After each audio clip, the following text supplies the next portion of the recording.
Alright everybody, it is Oracle 684 back here. It's a very special Sunday because I don't have to work tomorrow due to Columbus Day. And we're going to talk about Freddy versus Jason. Definitely a long overdue film, which it was in the works back in the 80s with Friday the 13th Part 7 that was originally going to be Freddy vs. Jason, but Friday the 13th was with Paramount at the time, and of course Nightmare on Elm Street was with New Line. They couldn't come to terms for, you know, this reason and that reason, so it ended up, so Part 7 ended up becoming the Jason vs. Carrie or Jason vs. Tina. But other than that, we did get a glimpse of, at the end of Jason Goes to Hell, Freddy's hand coming up and grabbing Jason's mask. Then we had to wait a couple more years later. I think it was like 8 years later. Then we get, Jason X. Then 2 years after that, we get finally Freddy versus Jason. And I love the film for what it is. They had a whole bunch of scripts that they did have for the Freddy vs. Jason film, and I'm so glad that we got what we did. The only downfall of the whole entire thing is that we didn't get Kane Hodder as Jason. So I think the movie would have been a different tone if Kane Hodder was a part of it. But unfortunately, things happen, and there was a whole bunch. There was a whole bunch of different things going on as to why he didn't get it. Ronnie Yu was saying, "Oh, it wasn't my doing. It wasn't my doing," and whatnot. The whole story gets mixed around, shuffled around. I'm not really sure what the truth really is, but there were things there that they did want to have somebody that was taller to play Jason, because Kane Hodder, I guess, was about the same height as Robert Englund. And then they wanted Jason to be more like Frankensteinish, walking really slow. And my thing with King Kirzinger, you did get to see him in Jason Takes Manhattan. He was the cook in the New York diner that got thrown up against the mirror by Kane Hodder in that scene. But, the thing is, look at all the other guys we had play Jason before Kane Hodder. Of course, we had Kane Hodder. He played Jason 4 times, okay? Before that, it was Graham. Then you had Ted White. Then you had Brooker. Then you had Gillette, mostly Steve Dash in Part 2. And then, of course, if you want to count young Jason, you had Ari Liam. And then, of course, in Part 5, there was no Jason. Well, technically there was in the dream sequence parts. But you had the Roy Burns imposter. Everybody had their different take on it. Everybody had their different take on Jason. Richard Brooker came up with something different. Steve Dash came up with something different. Ted White came up with something different. C.J. Graham came up with something different. Kane Hodder had something different. And then we get to King Kirzinger. He came up with something different. I don't know if it was his idea. I think it might have been Ronnie Yu's idea, is to make him walk slow and be more like Frankenstein. But then you get up to Derek Mears' Jason in 2009 remake. That was a different take on Jason. So each of these stuntmen or actors, they've taken their different take on Jason. They brought something different, which was really interesting. And some people say, "Oh, Jason looks so dumb in Freddy vs. Jason this way and that way." Well, it's your opinion. My opinion, I like this Jason. People are probably thinking, "Hey, Oracle, you're nuts." No, everybody's got their different look. I like the look of Uber Jason and Jason X. I thought that was a cool look. It just sucked that we didn't get to see Uber Jason in action throughout the entire film. But, you know, that was the way the script was written. That was the way things were done, and so be it. But, you know, Freddy vs. Jason, I mean, it's an awesome film. It also marks the last time Robert Englund played Jason, or where am I going with this? It marks the last time that Robert Englund played Freddy Krueger. And I also had an opportunity, I also got a chance to meet Final Girl, Monica Keena, at Flashback Weekend a couple years back. Real nice lady, and just real down to earth, you know, with her fans and stuff. So that was a really cool thing. I actually got the autograph hanging up here on the wall. It's the 8x10 of her with the machete getting ready to cut off not Jason's head, but Freddy's head. And then she signed it, "Welcome to my world, bitch." So that was, you know, her scene before she cuts Freddy's head off.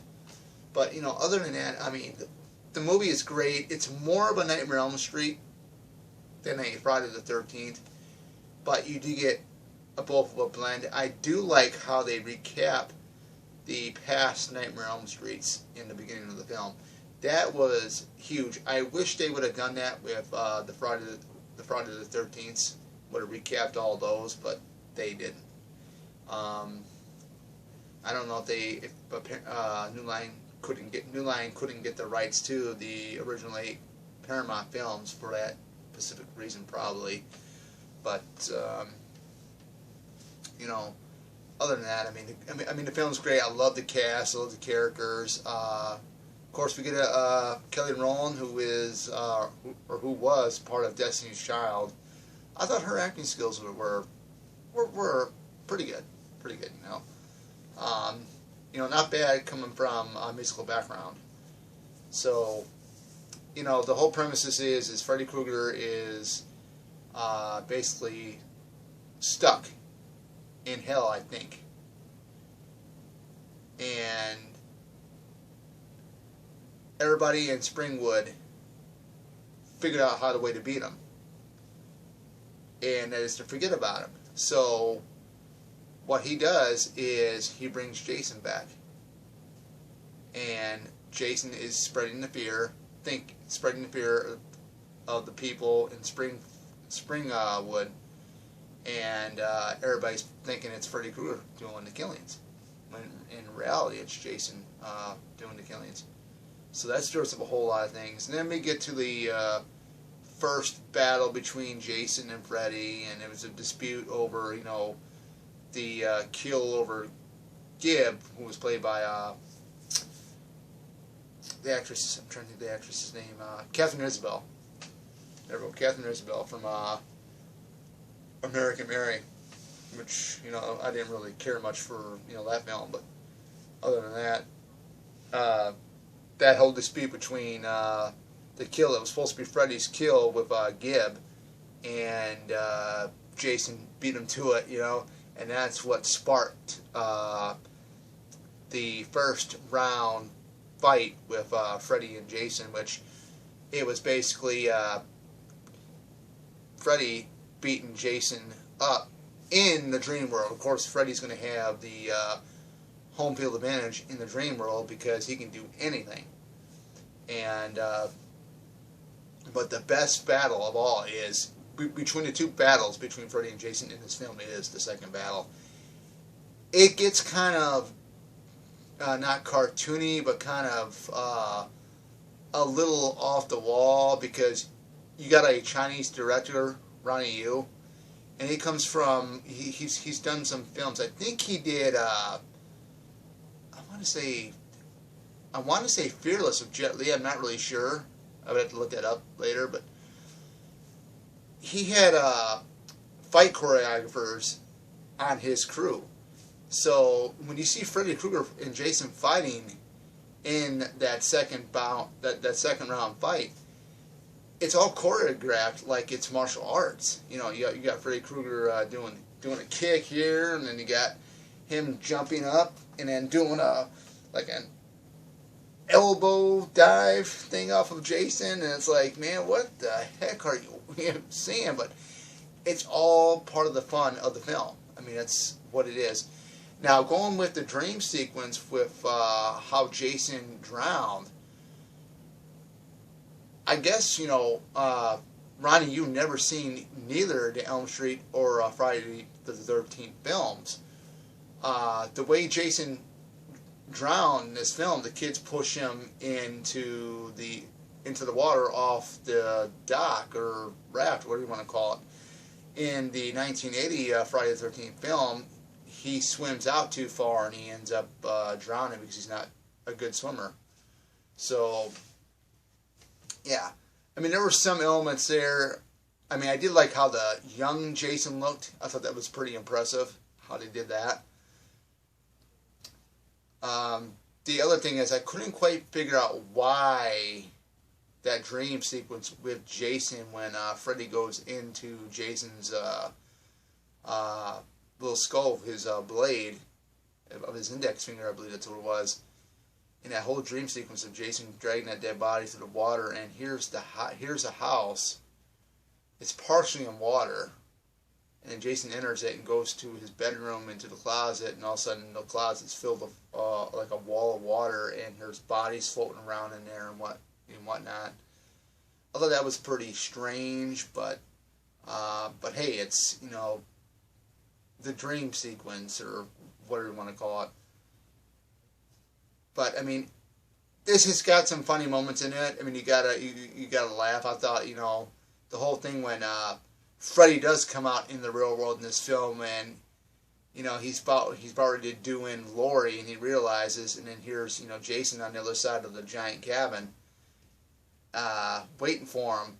He's like, his eyes are getting real big and stuff, and it's like, I know I'm in some big trouble here, I'm in some big trouble because I can't use my powers because this isn't the dream world.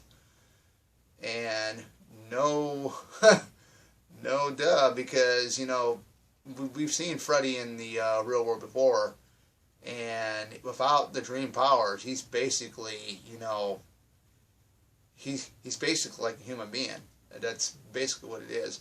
But other than that, I mean, the second battle was awesome. I mean, it gets bloody, but, it's just the thought of how they put it together, and especially, coming from a martial arts, background with the director, with the films that he's done, I thought, Ronnie Yu did a good job. I mean, I love the film for what it is. I mean, some of the scripts that they did have for the film didn't really make any sense what they were wanting to do. But it would have been interesting to see. It would have been interesting to see if there was a part 2 to this. Fortunately, we never got that. But other than that, that is it for Freddy vs. Jason, guys. It's a fun movie. I enjoy it. And that's all that said.